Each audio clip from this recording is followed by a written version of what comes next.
আসসালামু আলাইকুম everyone, welcome back to my channel Arisha Pakshala. হাজির হয়ে গেলাম খুবই মজার ইউনিক একটা নাস্তার রেসিপি নিয়ে।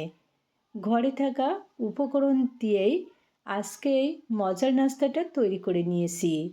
খেতে অসাধারণ টেস্টি, বিশেষ করে বিকালে চায়ের সাথে। তো আশা করছি আপনাদের কাছেও খুবই ভালো লাগবে এবং সহজ লাগবে। তাহলে চলুন দেখে নিই নাস্তাটা কিভাবে তৈরি করছি। নাস্তা তৈরির শুরুতে প্যানে নিয়ে নিচ্ছে ডিম একটা। তবে ডিম যদি ফ্রিজে থাকে অবশ্যই নাস্তা তৈরির 10 মিনিট আগে বের করে রাখতে হবে। চিনি নিয়ে নিলাম 200 গ্রাম। আমি এখানে আমার পছন্দ মতো চিনি নিয়েছি। আপনারা যদি মিষ্টি খেতে কম কিংবা বেশি পছন্দ করেন সেক্ষেত্রে বাড়িয়ে কমিয়ে দিতে পারেন। এখন নিয়ে নিচ্ছে চিড়া 200 গ্রাম পরিমাণ, 2 টেবিল চামচ সুজি, 100 গ্রাম পরিমাণ ময়দা। আমি এখানে ময়দা নিয়েছি, আপনারা চাইলে কিন্তু আটাও নিতে পারেন।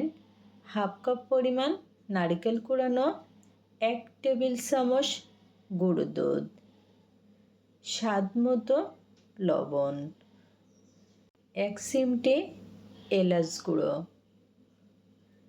এখন সব উপকরণগুলো প্রাথমিকভাবে ভালো করে মেখে নিচ্ছি। দেখুন অনেকটা কিন্তু শুকনো শুকনো মনে হচ্ছে, এই জন্য 2 টেবিল চামচ পানি এখানে অ্যাড করে দিলাম। অবশ্যই পানি পরিমাণ বুঝে দিতে হবে। আজকের এই চিড়ার নাস্তাটা কিন্তু অসাধারণ মজার একটা নাস্তার রেসিপি। চাইলে কিন্তু অতিথি আপ্যায়নে এটা তৈরি করতে পারেন।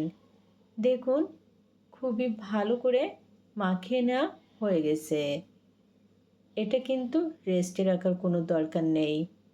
আর এই মিশ্রণের ঘনত্বটা ঠিক এরকম হবে। চুলায় প্যান দিয়ে প্যানে 1 টেবিল চামচ সাদা তেল দিয়ে দিচ্ছি। তবে আপনারা চাইলে ডুবো তেলেও ভাজতে পারেন। তেল গরম হয়ে গেছে, এরকম সপের শেপে নাস্তাগুলা তৈরি করে নিচ্ছি। আর হ্যাঁ, এই পর্যায়ে কিন্তু চুলার আঁচটা মিডিয়াম টু লোতে রাখতে হবে। 2 মিনিট মতো ওয়েট করব। 2 মিনিট পরে এখন উল্টে নিচ্ছি।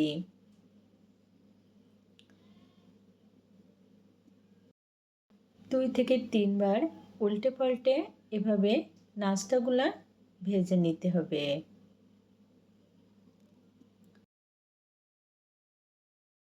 দেখুন নাস্তায় কিন্তু গোল্ডেন ব্রাউন কালার চলে এসেছে আর সেই সাথে ভাজা হয়ে গেছে। এখন তেল সেকে তুলে নিচ্ছি। আজকের কিন্তু নাস্তাটা চায়ের সাথে জমে যাবে। তো আপনাদের কাছেও যদি ভালো লাগে অবশ্যই একবার হলেও তৈরি করে দেখবেন। আবারও দেখা হবে নতুন কোনো মজার রেসিপি নিয়ে। আজকের মতোই এখানে বিদায় নিচ্ছি। আল্লাহ হাফেজ।